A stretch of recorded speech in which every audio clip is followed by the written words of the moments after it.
And then for everybody, if you just could keep your microphones muted when you don't have questions, just so that we don't get barking dogs, and I apologize if we get any at my end, or such things.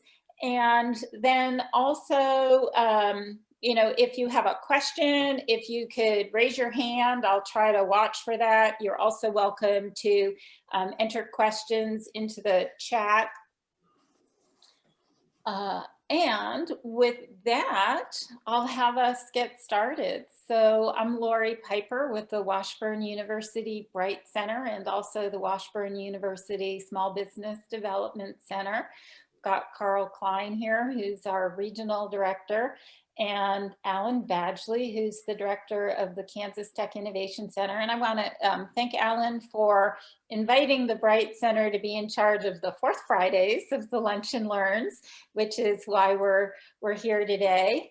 And then also really like to thank our panelists who are with us, not only locally, but also Howard is joining us from Germany today.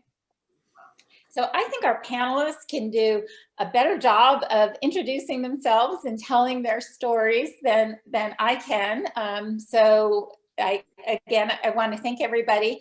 And if you could maybe, before we get into our questions for the day, if you could each start out by maybe just talking about yourselves for a couple of minutes so that you can let people know about your backgrounds and your companies or organizations that you're representing. I think that would be a very good background for us to have. So maybe Sonia, would you like to get us started? Sure. Thank you so much. I appreciate the opportunity to be here, Laurie. So I am Sonia Hall. I am the president and CEO of BioKansas. We're a nonprofit organization that supports the growth and sustainability of bioscience companies across the state of Kansas, as well as the larger Kansas City, Missouri area. We do that through a variety of different mechanisms in both economic development capacities, workforce development capacities, training and professional development programming, communication mechanisms, and really just engaging a strong network of professionals that span small startup companies all the way to your very large pharmaceutical giants and biotechnology firms, academic institutions, government agencies, and nonprofit organizations as well, which is where we know Laurie and Karl from, and also Jeff Shackelford, who I see in the audience, and Sam is one of our members. I myself am a doctor of molecular, cellular, and developmental biology. So if anybody wants to have all of the nerd talk, I'm your go-to kind of person. So I look forward to the discussion today. Thank you, Sonia. Kathryn? Yes, thank you. I echo the appreciation for the opportunity to be here. I oversee the entrepreneur programming at the Enterprise Center in Johnson County. For those unfamiliar, it's a nonprofit organization also that's been around about 25 years. The primary focus of what we're doing is both deploying capital to seed and angel stage companies in the region. And then I oversee the entrepreneur programming that primarily consists of a MIT-based mentor program that I oversee, and then we help with pitch prep for companies that are going to be looking for capital, help with some sales training and a number of different things that we do. My background is kind of all over the place in terms of working in startups, both locally and then primarily in the Bay Area. I lived there 14 years. I worked for a number of different startups, a venture capital firm, and then I also owned a Main Street type business in San Francisco for a while. So I'll leave it at that. Look forward to learning more about what you guys are up to.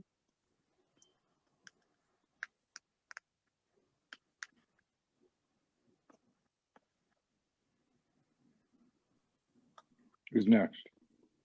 Howard, why don't you go? Oh, okay. Laurie, you're on mute. That's why I couldn't hear my command orders. And so Thank you, Howard. I shall do so. Thank you. Well, Guten Tag from Germany. It's really a pleasure to speak here.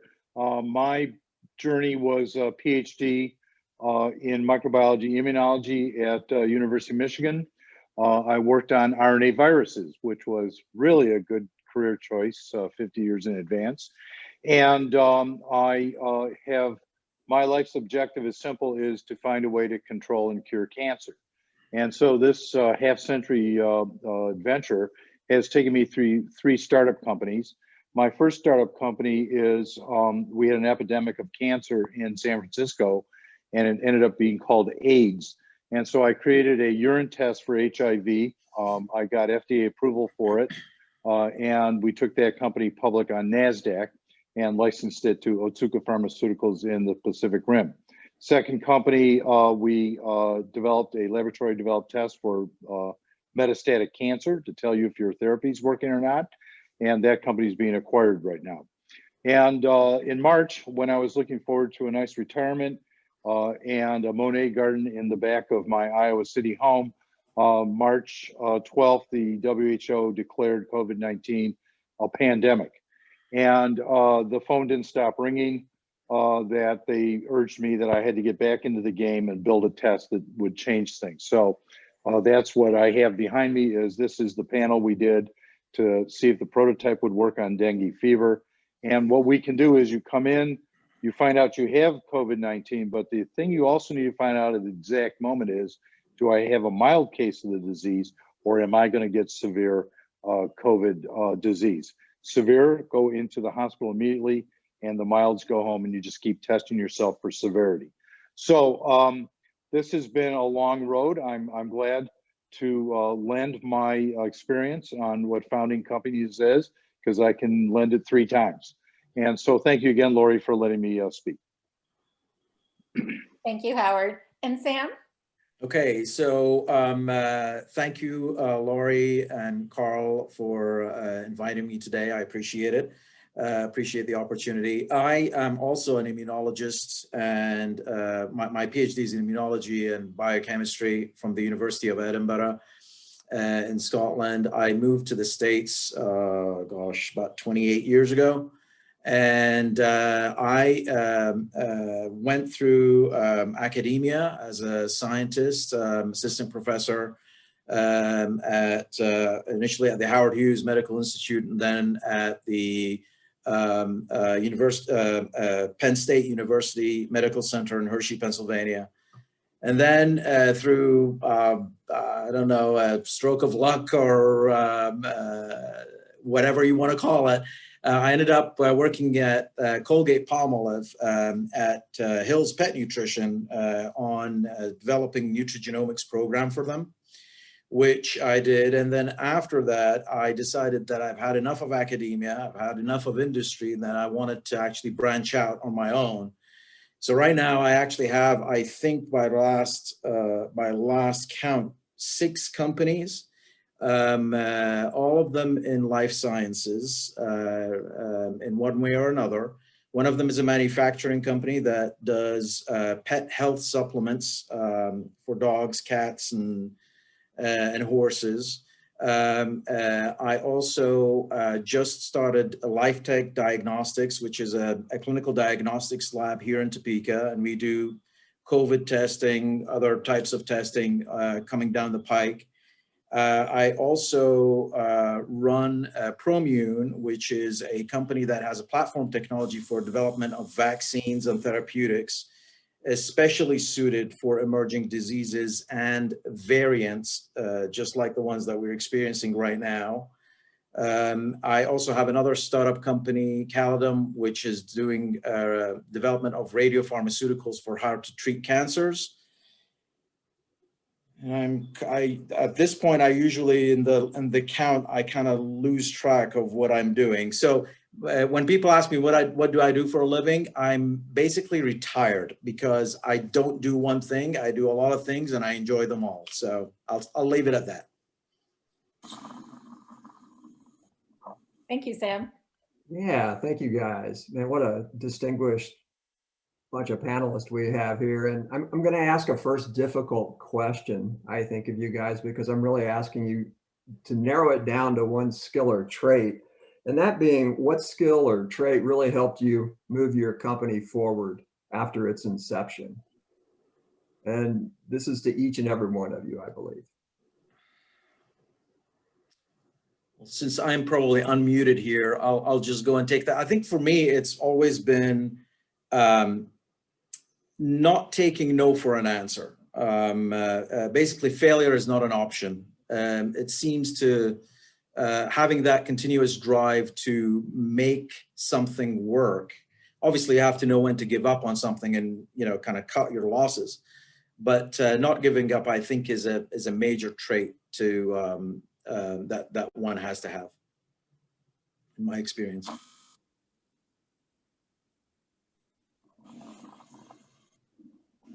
Thank you. Howard? So, you know, looking back now, I think if I had to boil it down to just one simple statement, is know thyself and your objective.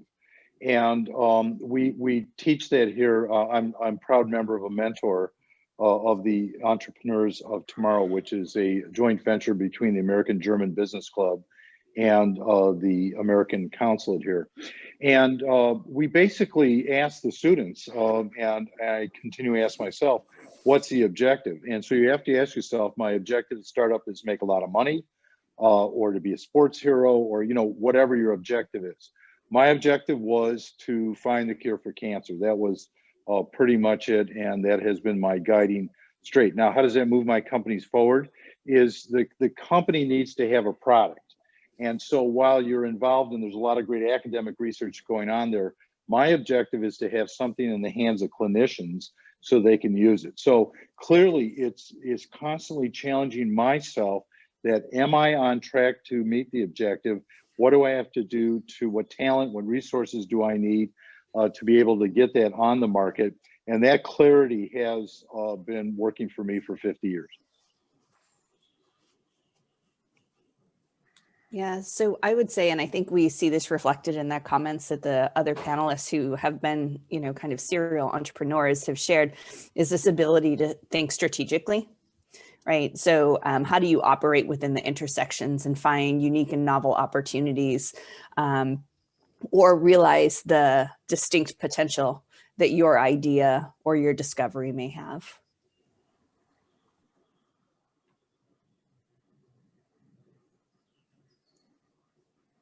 All right, Kathryn, it's all up to you. Sure, sorry about that. Yeah, I think for the companies, I don't work so much with biotech companies. So the ones that I work with are much more tech, specifically tech. I see this a lot where they are product people. When you boil it down, they're inventors of products.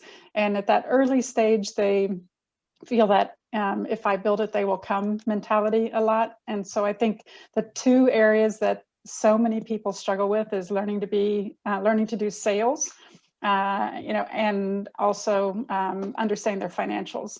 And I think that's a spot where over and over and over, I see people struggling. And so I think if you raise it up a level and say, you have to be willing to learn things that aren't as exciting to you, but that are functional and critical to your business success, as much as how great your product is. Excellent. Thank you, Kathryn. Okay, so Kathryn, I think that was a really nice segue into the next question for everybody is, what knowledge, skills, or traits do you think that company founders should try to develop? I'll just continue on with that. I think I talked about those two skills, but I think in terms of trait, I would say curiosity is such a critical piece. Just especially if you think about the customer side of things. Again, pulling away from that, I built something amazing, so of course people will want to buy it. So frequently people don't bother to go talk to customers and say, what is your problem? You know, what are you struggling with? Where are you spending extra time, extra money? Where are you bleeding losses? And then figuring out if their product solves that problem. And so being curious about who's going to be buying this and what their challenges are, and then figuring out how you fit that.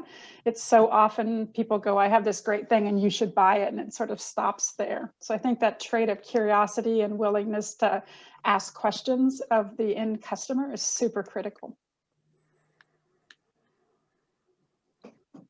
Yeah, I'm going to extend off a little bit of what Kathryn's speaking about with that whole, you know, kind of growth mindset.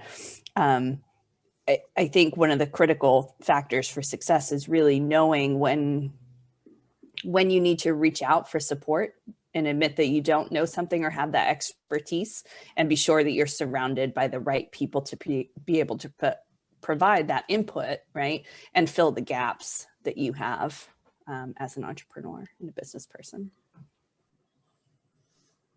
I'd second that, actually, Sonia. That was what I was going to say, that it's really important to know your limitations.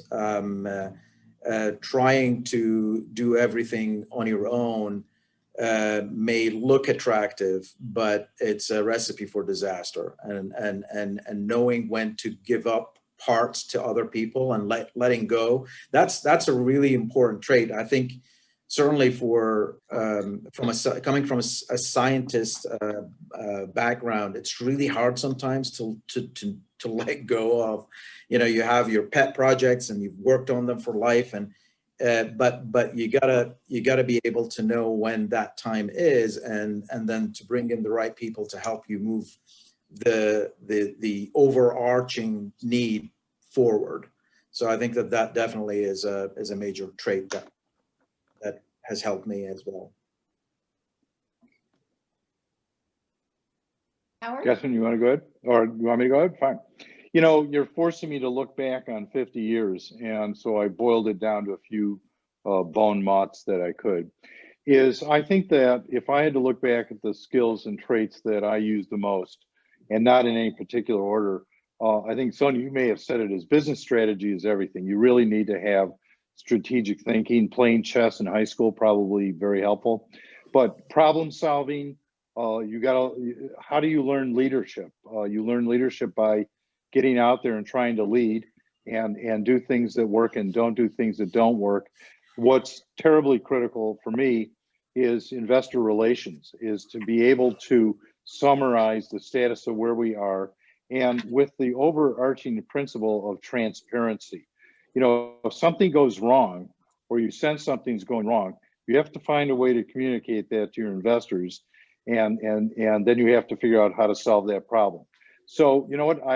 While this is what makes a good founder, what the problem is you got to get in there and take your lumps. So it took me probably 25 years to learn all these things, but as long as you know that these are the skill sets you are going to have to acquire, and learn how to delegate. Boy, I couldn't agree more with the other panelists. Then that's it. So those are my high hard ones. Thank you, Howard. I saw that someone had a hand up with a question. Bobby? Yeah. Bobby. Yes, hello. I'm Bobby Santa Cruz. I own Bobby's Food Co. I'm a local entrepreneur in the Topeka area, and I have to say that communication skills would have benefited me immensely for me to start my business. And then also to touch upon just real quickly about, like, as a leader, when do you know, or is like quitting a good option to have? Like, a lot of people look at quitting as like a failure or something like that, as a negative thing. But as I've learned, especially with 2020, where everything was turned upside down and we've had to hustle and pivot and pivot and pivot and pivot, what I've learned is that, like, you can't take anything for granted. And if it's not working, go ahead and get rid of it. For you to say no to something, stop your whole forward motion and your process of thinking, and to immediately turn and do something else is way more valuable than holding on to something that more than likely is a negative thing anyway. So that's all I wanted to say. And I'm Bobby, and I'm really enjoying this meeting. So thank you. Would any of the panelists like to respond? I had to answer this question last night. I'm missing our Entrepreneurs of Tomorrow meeting, but I gave my 2 cents. Bobby, you couldn't ask a better question. Is when do we stop? I was asked to chime in on what went wrong on the Theranos thing, where, for those of you who know what the Theranos scandal was all about, $1 billion, a $9 billion company, all based on press releases. And the question is the idea was a really good idea, but I don't think that this individual, the founder at the time, really had the loyal advisors that a person needs, that you can sound things out. Because Bobby, I bet you wouldn't make a decision, just wake up in the morning and say, that's it. I'm sure that you would talk to family members, to friends, family that you respect, and bounce the idea of, is this the right way to go? So this is problem solving. It's basically extension of the scientific method. Is your hypothesis is, should I shut down? The next thing you need to do is find everything you can about that hypothesis. And that means to reach out to people that you trust. And then you have to make the final decision, but you make it on better data. And it's a tough decision to make, but you have to be transparent. If it's not going to make it, you got to be true to yourself first, but get all the right information. Thank you. So it's a balancing act between knowing when to keep going with a passion and the drive, and using data to inform your decisions about when to pivot, and good counsel.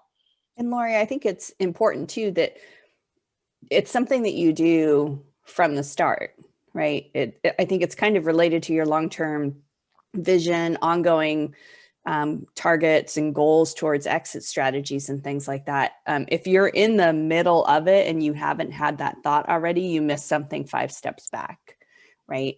I always, when I come in and I take on a new position, I begin my exit from day one, right? And everything that I do is, if I put this in place, what else do I need to do to ensure that we get the right signals and that we're on the right path to close something out, right? Or exit when we need to, and leave the organization or the company in good hands of whomever takes it next. I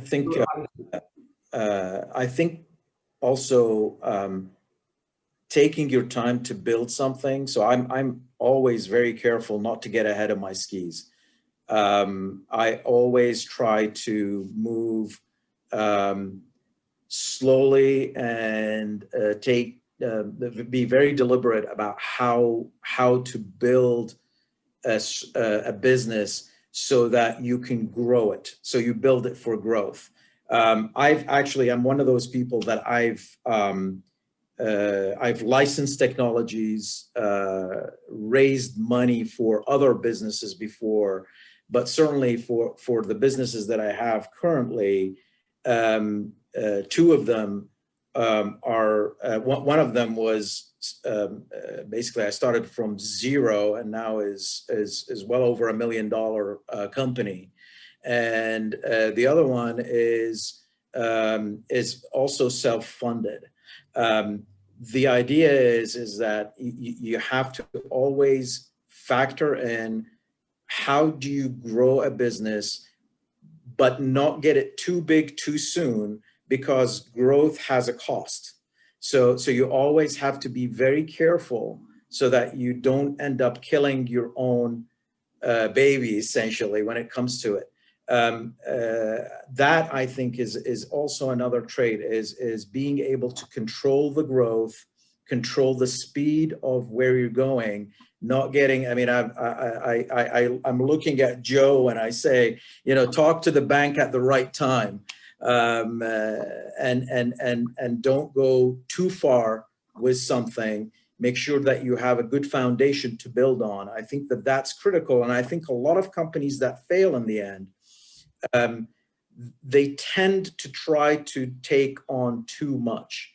And one of my other businesses, I consult with small businesses as well as large businesses. And a lot of the time, the entrepreneurs just want to get the money in, and then they think that by getting the investment and they're done. That's their deal. But that's only the beginning. And you have to have a real plan as to, okay, what are you going to do? How are you going to build it so that you don't get too far ahead and start tripping over yourself? I think that that's also very important. Can I just add one quick thing? I think kudos to Bobby for making pivots, though I think it's really hard for people to do a lot of the time. And I think as long as it's data driven and you do know the market and you're making a decision based on the market versus sort of flopping around because what you're doing isn't working. It is hard for people to pivot because typically you're very passionate about what you're working on. And so to say, to acknowledge this isn't working and I'm going to shift gears because the data shows that will be more likely to be successful. I think kudos to you on that. It's hard to do. Some really great replies. And we really want to get back to that funding of the founders, but I've got a question in the chat here from Les, and to those on the panel that were in academia, he wants to know if you were ever approached by an economic development representative about starting your own tech company or recruited to do this. In other words, did anybody seek you out for creating a tech company in academia or at some early stage of your business? Let me take that one, because when I was in Pennsylvania and I was at the medical center, their local economic development agency did actually come to the medical center. I remember that. And they met with, they had, I think, 1 or 2 meetings, and they met with faculty members at the time who had, who thought that they had good ideas. And then they selected a group of us, and there was then, they put together a kind of an entrepreneur course, if you will. So they actually, I remember, and this, I'm going back well over 20 years here, but they put together a course where we had access to lawyers, to accountants, so that you would understand what is required from a legal perspective for setting up a business, what is the best setup, what is the okay, so what financing is one thing, but then there's accounting, the accounting part of it that you also have to understand. Then other technology partners communicating, that I do remember them doing all these years ago. So I think that is actually, and I know that the SBDC, for example, I'm involved with them on several projects as well. They try to do much of that as well. I think that kind of outreach is invaluable for bringing in new technologies and teaching people, okay, what are the steps required to actually get into that, developing a business, if you will. Anybody else? We have a lot of activity in the chat. And so Jeff is pointing out that startups never fail. They're experiments in virtually uncontrolled environments, and that founders are testing their hypotheses when they start their companies. So that's a interesting perspective. And then we've got a question for Howard about whether having chess clubs with entrepreneurship classes in high school is a way to develop business skills. Yes, that's why I'm here today, being espousing my wisdom. It was Mr. Finkel, who lived 2 doors down, took me down to the chess club, and then he showed me, took me to his place of business down in the Eastern Market of Detroit, and showed me the basic skills, and then started to say, remember when we started that one move in the chess set? That's the same kinds of ways of developing business strategies. And he went through some of the scenarios that he was thinking about. I think that's the greatest introduction there is. Plus, now it's sexy to be a chess player. So it works out perfect, especially if you're a hot young teenager. So the Queen's Gambit, I think, really has changed everything. I mean, I have these friends of mine, little kids that I'm teaching chess, and if you create an environment to learn that, you create an environment for problem solving. And so, as the previous comment said, startups never fail. You're just constantly trying to figure out what the next move is. And so now realize that you'll lose your hair along the way, as my colleagues have pointed out, their desire for filters.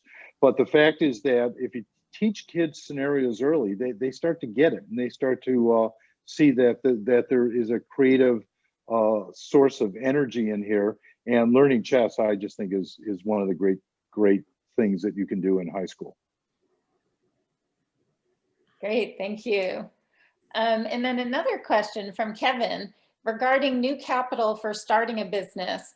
What have been the lessons you've learned, good and bad, contrasting between using outside capital, investor sources, versus organic growth with no outside capital, or just bootstrapping from product revenue sources? Let me take that one. I would say horses for courses. It's different businesses require different sources of funding and different approaches. For example, with the company that's developing Chromium, developing a vaccine, trying to bootstrap it is not an option. We're right now looking to raise $5 million, at least $2 million to do a phase 1 clinical trial. It's very hard to bootstrap your way through that, especially if you want to get to market at any reasonable time frame. But on the other hand, for example, my Bimini company, which is a manufacturing company, that was built brick by brick, and I started it from my computer, where I actually worked with co-packers. So I didn't own anything apart from the know-how at the time. And then I moved from the know-how to then started doing some of this stuff in my basement. And now I'm sitting in my office in a 12,000 square foot facility here in Topeka, where we have an honest to God brick and mortar shop making stuff and employees and everything. So that business literally started from nothing. But it like I said, different businesses will require different sources, and you have to be open to all of them. Would anybody else like to comment on that also? Yeah, I would say, I would agree with that. And I would also say kind of the answer, it depends, fits in here in many ways. I think it always starts with what's your objective. Like, do you want to be acquired? Do you want to, is this a lifestyle business? What is your goal as a founder? And then what industry are you in? And I think for especially like tech companies, manufacturing companies, this would be somewhat true, I believe as well, is that early money, if you start using other people's money, is very expensive. And so thinking about, again, what is your objective and what's your goal, you have to exchange something for that money when you take it. So if you can bootstrap, if you can figure out how to get it further down the pike, the money that you take from other people will be cheaper for you in the long run. And it may, at the earliest stages, might not even be an option to use other people's money in terms of investor money. So you maybe will have to come up with a way to use your own money. So I think, like in so many things related to entrepreneurship, it depends is kind of where it starts. What your objective is, step one. What industry you're in, as Sam said, is really important. And then getting as far down that pipe, which goes back to understanding your customer needs, understanding how to be your own salesperson for a while, understanding how to pivot if you need to. All of those come into play to get you further down the pike with the money that you have, so that you can get the next money to get you to the next milestone as cheaply as possible. Thank you, Kathryn. We've got a couple of more questions in the chat, but while we're on the topic of funding, I'd like to tie that back to founder traits and thinking about what investors look for in companies. How important is the founder? Critical. Yeah. So when investors are looking at a company's founder, what are things that they look for?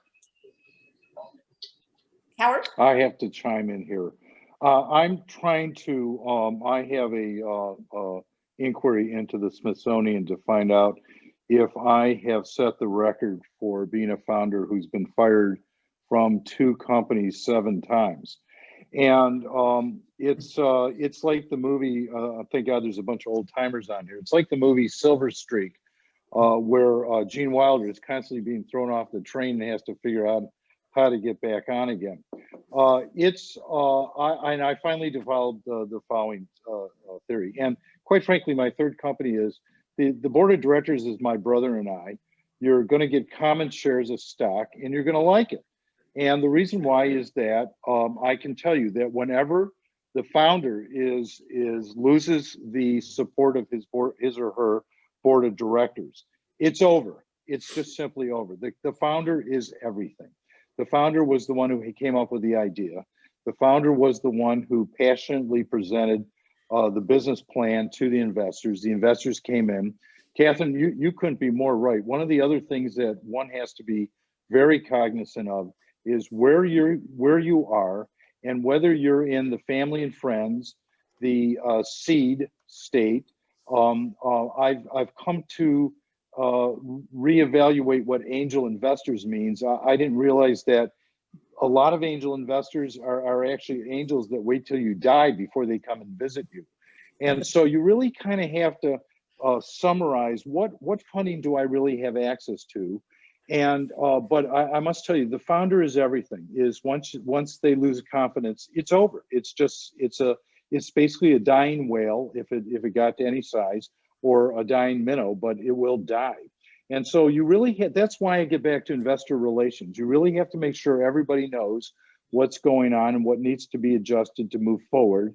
And then my last comment is not only other people's money, but I now have the luxury. I mean, geez, I'm sitting here on Frankfurt drinking behind my camera because I use other people's garages. And so, you know, when you start up a company, you don't have to do it in your garage, use somebody else's garage. It may be a little bit more expensive, but you don't have the capital expenses that it requires to play.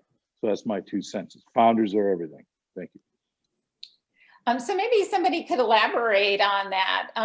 Okay, so founders are everything. Founders are important. What's important about the founder? Like what are the attributes that investors look for in the founders? I believe your backstory and your story is the most vital and important factor when you're trying to go after funding, especially when you come from a different type of background. I'm a blue collar guy. I have a GED. I've built everything I have from absolutely nothing, to where the banks don't really like me, even though once they see my tax return, you know, my tax statements and all that, they start to love me, especially over the longevity of my business now. So with that being said, on Monday, I'm actually about to go speak. I'm going to go after my first real money as an from an investor, because I have a clear goal. I have a definite plan, and I'm also very comfortable where I'm at inside my business. With that being said, that's really all I wanted to say. And I've learned a lot from this already. Thank you guys for all your experience. I think one of the, really key things is that they have that vision, right? They're the passion and they're the drive behind, getting from where you are to where you want to be, whether that be where you want to be financially or where you want to be within the development of that company. Without that driving force, momentum, and continual inspiration, that company is static. Yeah, and I would say I would agree with the passion piece of it, and that shows up in so many ways. You're trying to attract talent to a company that doesn't have history, and you probably can't afford to pay them very much. You're trying to sell customers on a new idea that doesn't currently exist in the market from a company that doesn't have a reputation, and you're wanting them to give you actual money for that. You're, trying to sell investors on the idea that the market has a problem that you have a solution for, and that you need their money for that if that's the route you're going. So much of that comes back to you as an individual being able to sell that. And I would say, when I worked in Silicon Valley at a venture firm, it was very common in those days, like no one got to stay the CEO with the group that we worked with. Like the first thing they did when they gave you money is they replaced you. And because the idea is that typically, and this was all tech at the time, but the idea is that tech people are always product people. They're always selling the sexiness of the product, but they rarely ever have business skills enough to scale their business. And so when I give you my money, I need you to have business skills. And so I'm going to replace you. That was sort of the mentality there. That's not so much the mentality in the Midwest, that here they want you to have the business skills, and they'll, put services and support around you to try to help you get there if you're not there. I kind of call it my Midwest nice issue, which is both good and bad. But I think it's so critical because in the beginning you're selling the sizzle, and so no one knows the sizzle as much as the person who had the idea. I have a story about a founder who's also called Sam. He started Promune back in 2011. For many years, as a scientist, he tried to sell the idea, which the platform is an extremely versatile platform for developing these vaccines and therapeutics. And he failed. And I happened to meet him. I was on the panel at the Animal Health Investment Forum in Kansas City. I was on the judging panel. And he was actually and I was also on the selection committee, and he was one of the people that came through and presented. And I remember I actually completely panned him for the fact that he had not thought out the business. He thought out the science, and he's a brilliant scientist, but never actually got past that to doing the business. It just so happened that I actually picked up the phone and called him about a year and a half later, because I usually do that to see where those people, what happened to them. So one thing led to another. He hired me to become his CEO. He actually, and that was the trait that I want to bring forward here. He decided at that point, after speaking with me and it took us about 3 or 4 hours of talking over a period of time, that I convinced him that, look, Sam, you have a great idea, but you suck at business. And you need to know that in order for you to move this forward. So then he hired me. The first thing that I did was I actually hired, I put a board together, a board of directors for the company. So then the company actually had some stewardship. It just so happened that Sam passed away about 2 years ago. And the company continues now because he had the foresight at the time to agree that he, as a scientist, can't do it. And he knows now that to bring in the business, and the business Promune continues. I'm running it as president and CEO of the company, but I have a board who is helping me raise money. They contribute their own money as well to pushing the business forward, and that business will continue. And I think it will be successful because of that one decision that he made back in 2015 to stop being everything and let people help him move it forward. So I kind of, that is, it's such an important thing to be able to let go of things that you hold very dearly to your heart. And want to see being successful. So, Sam, I think that's a great pathway into some of the earlier comments that we heard that there are no failures. So I would really beg the question is, what are some other ways that you recover from failure? Because nobody has 100% successes, right? So how do you recover from some of those failures that occur out there? And I'll do this very short interjection here. When I first started Bimini, I tried to be a brand company. So I was making a branded product through co-packers and trying to sell it to distributors, pet shops, you name it, vets. I realized that so what was happening is I was trying to do that, and I am a scientist. I'm not a marketer. I'm not a seller, and I was literally spending 75% of my time traveling, trying to figure out how to sell these things. never ever being able to sell enough to even cover the costs of traveling, notwithstanding the fact that I had 4 small kids and I wasn't seeing them because I was at a Marriott 6 months out of the year. So I remember coming back from Denver, a trip to Denver, after I had just literally, I was there for 3 days. I managed to sell about $5,000 worth of product. I came back and I did the calculation of how much did it cost me? How much did that trip cost me? And I calculated everything, not just the travel costs, but the time, etc.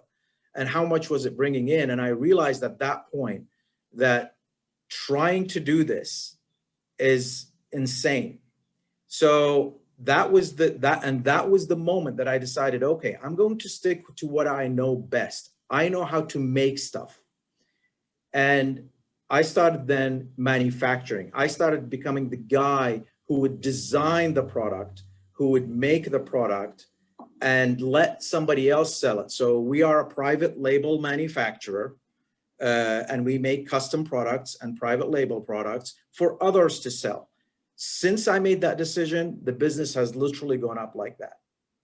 And that decision to change from a branded product company to a manufacturer for other brands was absolutely critical to the success of the company. It's the same company.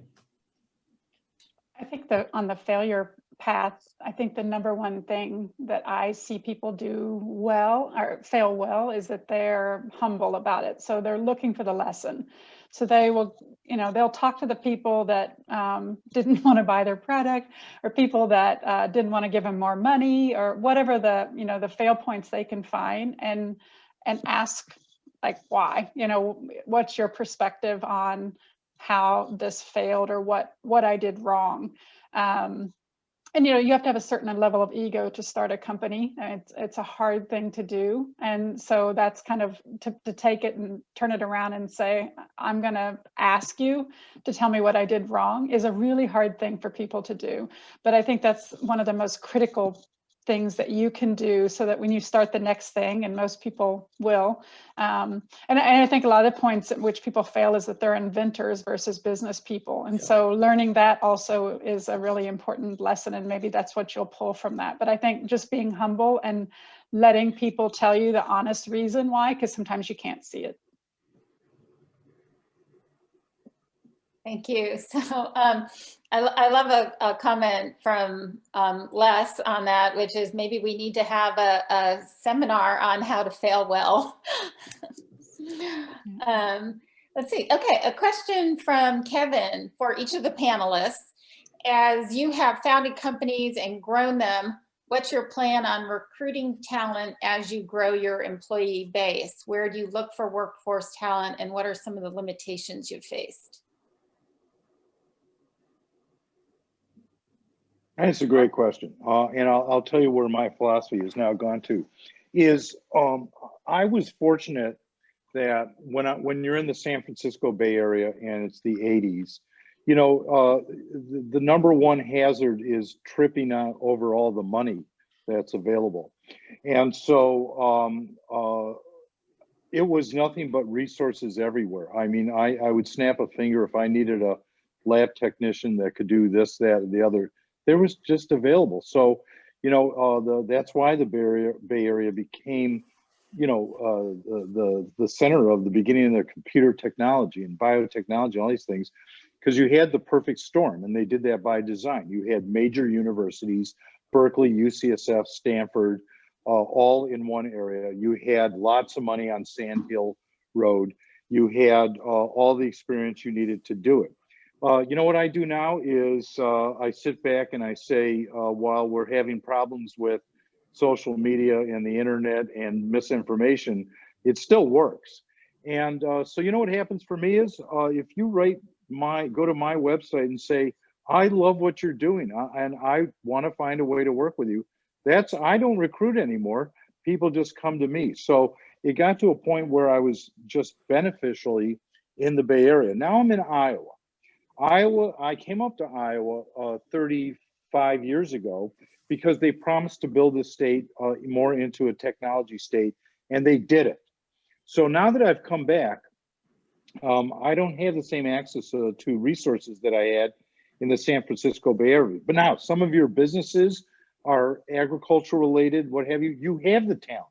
It's out here. So you got to use your network. But I got to tell you something that I have looked at all the social media, and the one that works for me the most is LinkedIn.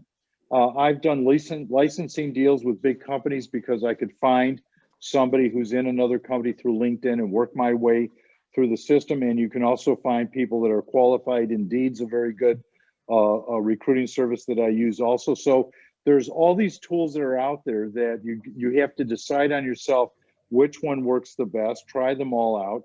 They're not that expensive, and you find really good people. And so the benefit of the internet, you should use it to your advantage and let people know what you want and let them know you're looking for people. And I think it's a whole new world. And I just think things are going to move a lot faster because there is a lot of good to the internet.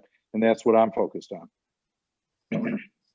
Thank you. So that connects well with a question that came up in the chat earlier, which was whether there are any economic incentives to recruit employees and companies from California to the Midwest and to Kansas. They come home. They all come home to roost. You can go out and make your fortune, learn how to surf, and become a rap star. But at the end of the day, you got to come home. And so everybody I work with that is probably the best resource I ever had, all have come back to Iowa. I came back to Iowa. And so the fact is that they self-recruit. And so now, do you have to bring them in from California and other places? That's a tough decision. I had to tell my brother, who lived 35 years in San Jose, California, to move back to Iowa and learn Spanish words like derecho and Polar Express, freezing cold, and the like. And so the thing that did it was I waited till the last California fire bursted and the whole place was smoke filled. And then that's when you recruit from California, right after an earthquake, during a fire from all these space lasers they're building in Israel. And that's how is the best way, I think, to recruit. My 2 cents. Thank you. I think this is probably a topic that's important to Sonia also. Yeah. So for me, I feel like a lot of the recruitment, if you're talking about recruiting talent that's in Kansas, and, our area of focus is really the biosciences sector, there's a real shortage of skilled talent in this area. And so sometimes I think that we have to actually step back and say, okay, I can teach the skills, but what I need is to find that value construct that this individual has that aligns with my organization, right? So what is it about them as an individual? How do they see themselves fitting in? What are the additional traits that they bring to the table that can help your organization succeed? It's not always the most technically trained person, right? I think there's also a lot of bias that's set up in the system that tend to lead us towards the person who has that Ivy League education. But that's not always the best cultural fit for our organizations either, right? And so if we start to shift our way of thinking, it opens up the door of possibilities a little bit differently. And then we as leaders of organizations have to be willing to provide the mentoring, training, and support to ensure that that person succeeds and helps us meet our mission. Yeah, I think, so I have the 2 companies that I have employees now. One of them is a manufacturing company, and that company is in exactly the right spot in the world to do what it's doing. It's a pet health supplement manufacturing company, and this area is brimming with the right talent for that kind of a company, both in manufacturing, food science, all of that. When it came to Life Tech, which is a clinical diagnostics company, hopefully with a future iteration of developing diagnostic tests, that was a totally different story. It was easy enough to recruit technicians. We have Washburn University here in Topeka, and I was lucky enough to, and it wasn't through anything that I did. It was somebody who went to the bank and found this new graduate of biology from Washburn University as a bank teller. And because this person was wearing scrubs, he asked her, do you know anybody who is recruiting for like a biologist? So I ended up bringing this guy in as our technician. When it came to actually recruiting a technical supervisor, which is required for a clinical lab, it was much harder. And we were, for a good 2 or 3 months, really kind of reaching the stage where I thought, uh-oh, I'm going to have to serve in that role. And these days, I really don't want to do anything. But we lucked out in that we found somebody who lives in Topeka, who actually was traveling to the other side of Kansas City to work in a lab out there. And it was, again, by chance. I think, to second what Sonia was saying, recruiting for that type of a position here in the Midwest, and Howard may have other ideas on this, but is certainly harder than recruiting for a manufacturing business.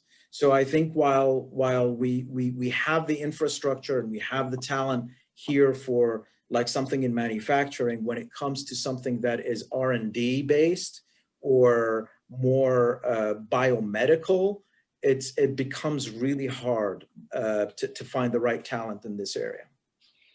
So we had talked a little bit earlier about how important the founder is to investors.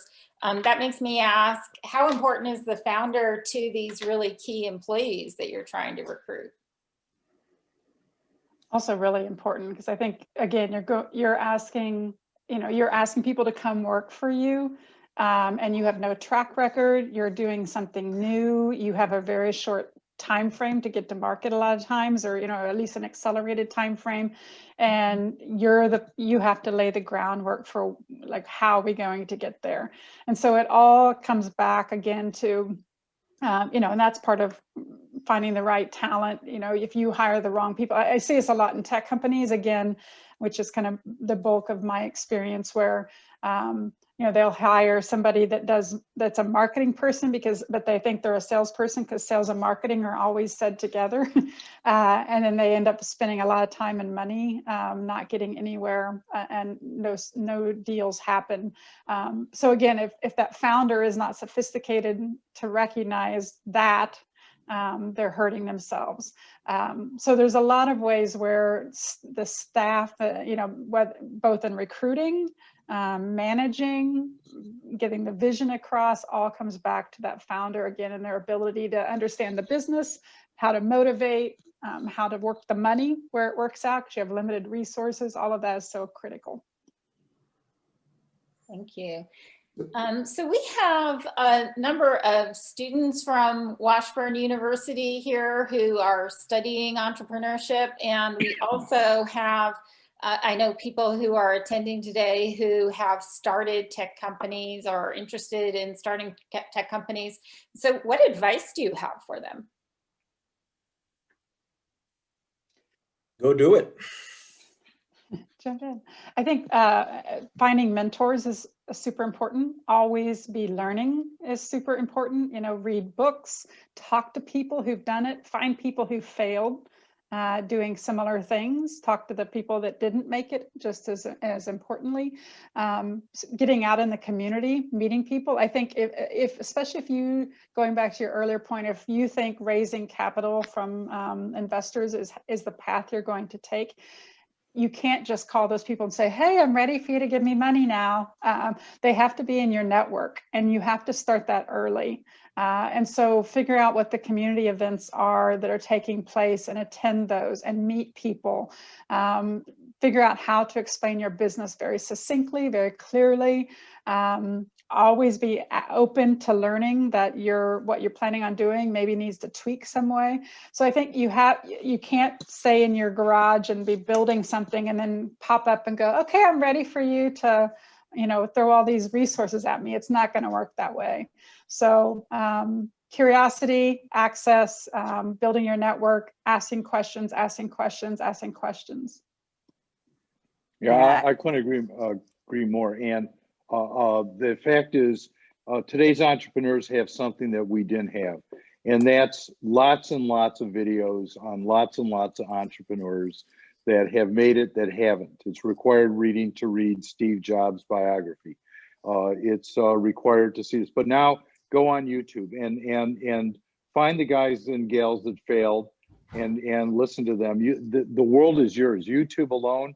You know, if I had to say the one thing I like, it's just finding life stories on YouTube that people have shared that are really good, and find out of people's what they did, stumbling blocks wise. And the other thing is about leadership. You know, the tough part is you can't teach leadership. You have to learn it. And so you have to put yourself in a situation where the dynamics.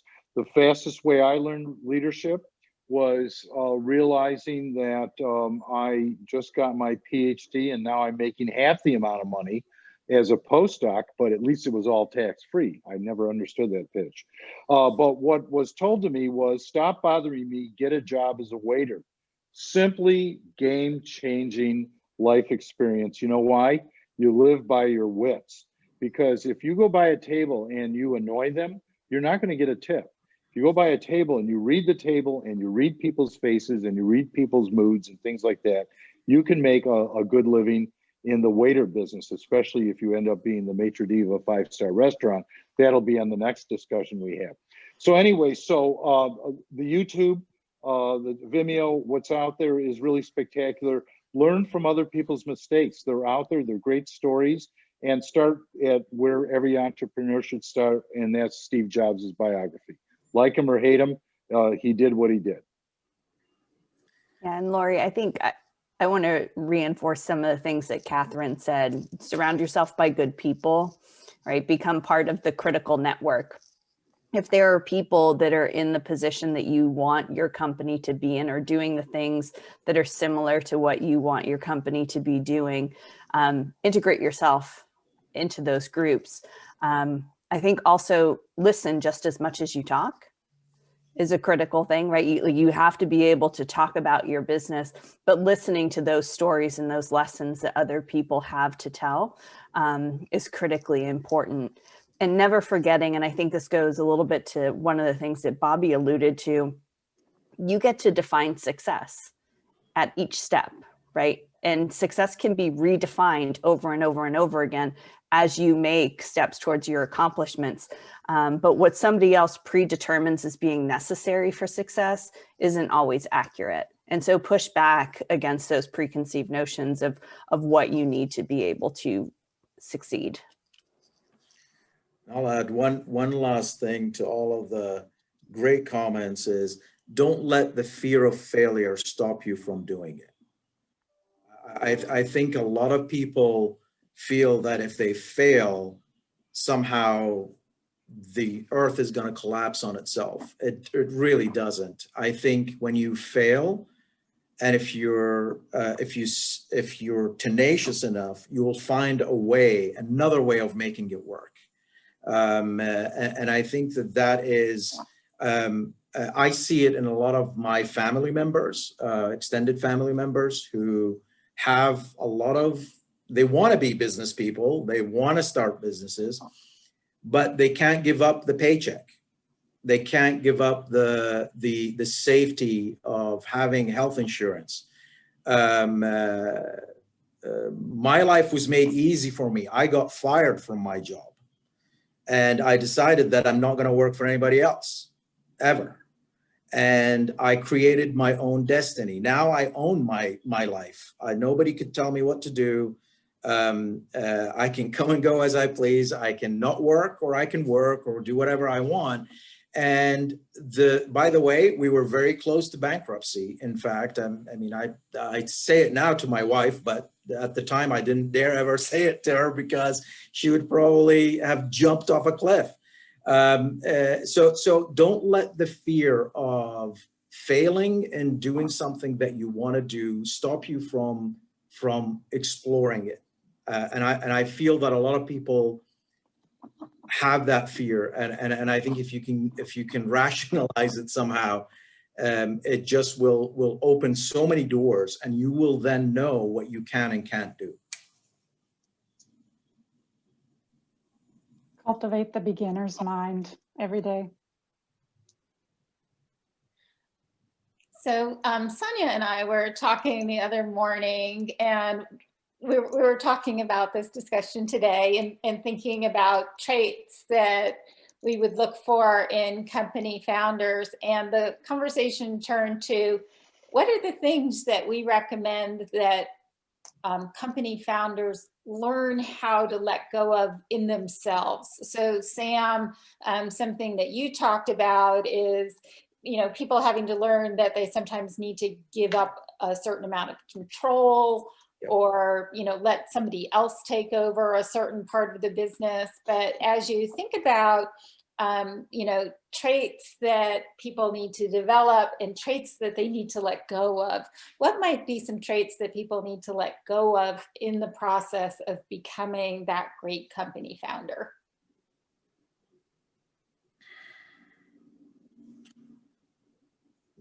There are so many that I could mention. I'm trying to think of maybe one. And I didn't mean to put you on the spot, so I'll send that to the whole panel. Yeah, if anybody else wants to chime in while I think of the one. Okay, Howard's got one. Yeah, there you go. You have to it's a circumlocation.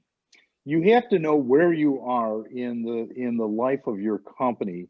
I'll give you a real life example. My first company we got started, it was like Woody Allen's Sleeper, where he gets the nose of the dictator and he's going to clone the nose. And so we went out and hired 30 people. We had an idea, and a month later we hired 30 people. And the problem was I didn't have the experience to know we're not there. So you have to learn to give up things when it's time to give it up. Yeah. And you have to realize that it's just, whether it's funding, whether, where am I? Am I ready for venture capitalists, or am I still in the friends and family stage? The other thing is, where am I in the product development stage? And do I need a CEO right now? What do you need a CEO for? Well, you have to have the list of functions that's going to be required. So the most important trait is to know where you are in the woods, and make sure that you always have a true north star and you keep following it. But I'll tell you, we've hired too many people too early and went through the cash flow and didn't have the kinds of dynamics you need for people to all be hitting on the same pistons to grow together when you bring people in too early. So know where you are in the status of your company, and make sure you think through that when you do give up things that you will need, you need to give up sales. If you're the founder, you may have to give up sales and marketing to somebody, but give that up when you have something to sell, and use consultants until you get to that point. So that's my trait. Actually, that actually brought up the example that I wanted to give is when Bimini started, it was supposed to be, we were supposed to make diagnostic devices. That's what Bimini was supposed to be. I found out very quickly that it will take me about $3 or $4 million just to get to a prototype. And I wasn't really prepared to do that.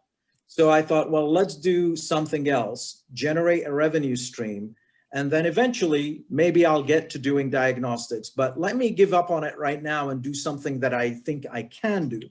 So that's how Bimini became a pet supplements business, which is where, how do these things meet in the middle? Don't ask me. But in any case, now back in, so Bimini, what was it, like, let's say 2012, 2013, we started with the whole pet supplements.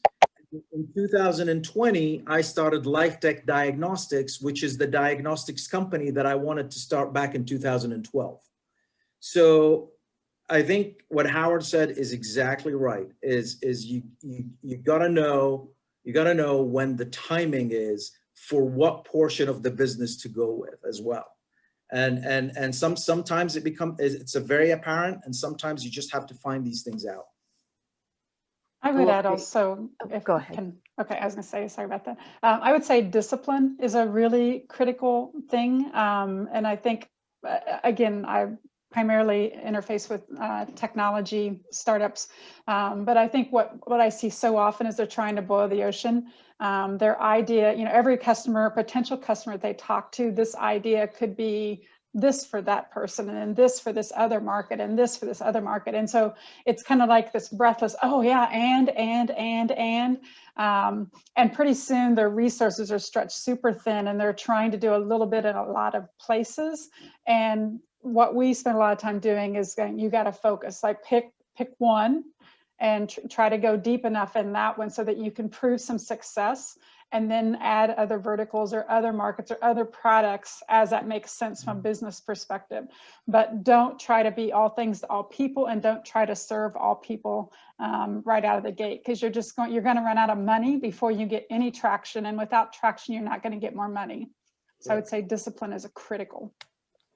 Yeah, and for me, a trait that they need to let go of is independence. I think you need to know your limits and reach out to community-based resources like what you have at the SBDC, right? And what organizations like BioKansas have. You don't have to know how to do everything. So if you give up a little bit of that independence and thinking you have to carry that burden by yourself and rely on the community resources around you, you can succeed a lot more gracefully and seamlessly. Well, thank you. That's really been some great advice today. Do you have any concluding thoughts or last words of wisdom that you would like to share before we wrap up? I think what Sam did, what he said earlier, just get out there and do it. Just do it. Don't let fear stop you. You guys have been absolutely fantastic. What a huge wealth of knowledge here today. And I think it just goes to show that all of us are smarter than one of us. So great shares. Laurie's been great in putting this together for everybody. And I appreciate all of her hard work, and hope you'll come back to join us again sometime. Laurie, do you have anything else? I want to thank our panelists, because something that our team recognizes is that it's important for us to hear company founders' stories and to listen to businesses, as well as to work with other resources. So we really appreciate you sharing your experience with us, and also with the other people who have attended today, and given your time and the attendees giving their time so that we could all have this conversation. And I certainly have a lot to think about, and what I'd like to do after something like this is then go and write because that's how I process information, is I write about it. And so hopefully I'll have something that I can share with you, but I'm just so impressed with all of the things that all of you are doing and where you're going and where you've been, and thank you for sharing that with us today. And please let me and Karl and Alan know if there's anything that we can do for you. You guys. And I just shout out, I realized that I was giving you my experience. It's just been a pleasure and a success working with the SBDC, Laurie and Paul Heath and all the individuals. I had no idea how many resources were available to me in the Iowa area, in this area, chats like this. So one thing to put in your chat is when you have an idea, don't be afraid to go visit your local SBDC, because it's been a hell of a ride. Your advice and just telling us what's out there and available, I would have never found it by myself. So thank you guys. Thank you, Howard. Okay, well, we'll stay on for a little bit. I know Sonia has to run, but Karl and I and Alan will stay on for a little bit. If anybody wants to chat with us, and if anybody needs to run, we appreciate what people's schedules are like also. So thank you again, everybody.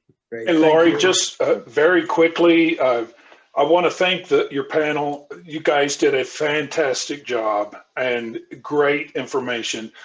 I'm the one who's supposed to set up the poll, so I sent out a poll asking everyone to give us their feedback. We'll record that. Super kudos to Karl and Laurie. Our tech program could not grow without scaling this. And they're doing a fantastic job, and I'm so proud of what they're doing from the bottom of my heart. And for you guys for coming and doing what you're doing today. Love what you said. I've taken a ton of notes. We want to keep this information going. Please, some of you that talked about mentoring, please stay part of the BRITE Center, part of the SBDC mentoring. Get involved, send others to us where we can continue this. Great panel today, folks. Absolutely. Thank you. Thank you. Thanks, everyone. Thank you all. Auf Wiedersehen. Go have a drink, have a beer. Or that Chateau Margaux. Chateau Margaux, exactly. Yeah, Very definitely. inspirational. Thank you. Thank you. Thank you, Glenna.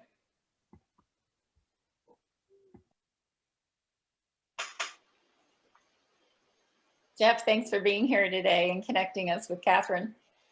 Yes. No problem. I was just thrilled to hear her genius come out on the panel. So Yeah, glad she could be with she did you. great. Yeah. I enjoyed Yeah. sitting in. So I'm sure we'll continue discussions on some other things we can do together. Some Yeah, great we look comments. forward too, to it. Jeff. Thanks. Okay, get in the poll. There. If you guys, I don't know if you can see the results, show you the poll. It was very good today. I really was, that was good stuff. Good. I'm glad you liked it, Alan. I really did. I thought at first it was going to stay on the platitude level. And I was a little concerned with that.